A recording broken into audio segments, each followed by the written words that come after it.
216. Rewards and Punishments. Originally a brochure produced for Coast Federal Savings in the late 1960s, this article was published with Rushdoony's other brochures as part of a two-sided paper titled Comments in Brief with Chalcedon Report number 225, April 1984. A common opinion in recent years holds that rewards and punishments represent an unsound means of dealing with children or adults. We are told that rewards produce an unhealthy motive in those who win and are traumatic for those who lose. It is also said that punishment is merely vengeance. On these premises, some educators have eliminated grading as well as other forms of rewards and punishments. This hatred of rewards and punishment is one form of the attack on the interrelated concepts of competition and on discipline. Whether in the spiritual realm with respect to heaven, or in the academic world for grades, or in the business world for profits, rewards and punishment, or penalties, motivate people. Psalm 19 verse 11, 58 verse 11, 91 verse 8, Matthew chapter 5 verse 11, etc.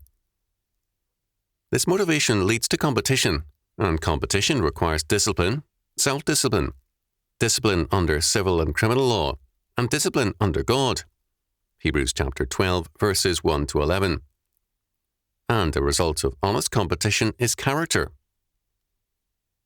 But some people object, why not by cooperation? Isn't cooperation a superior method to competition?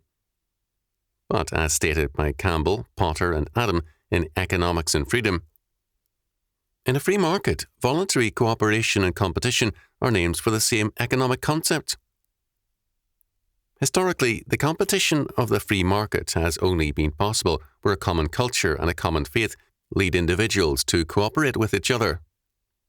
Men compete for cooperation in the confidence that others respect quality, and they constantly improve their products and service to earn that cooperation. Cooperation dies if competition dies, because then pool competition and force replace the free, cooperative operations of the market. Ultimately, rewards and punishments presuppose two things. First, they presuppose God, who has established certain returns in the form of rewards and penalties in the very nature of the universe, as well as in moral law. Exodus chapter 20 verses 5 and 6, Judges chapter 5 verse 20. Thus, any attack on the idea of rewards and punishment is an attack on God's order.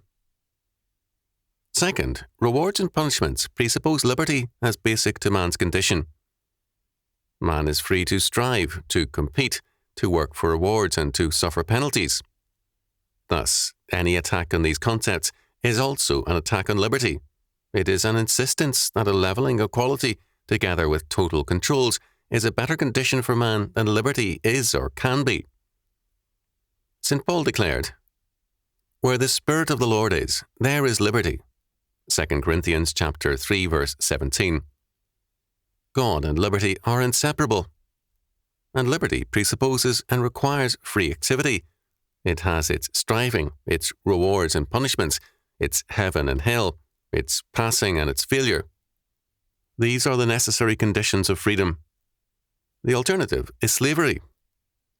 Slavery offers a very real form of security, but then so does death and a graveyard. Deuteronomy chapter 30 verses 15 to 20.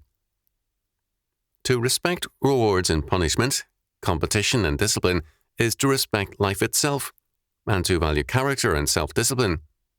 It means simply choosing life.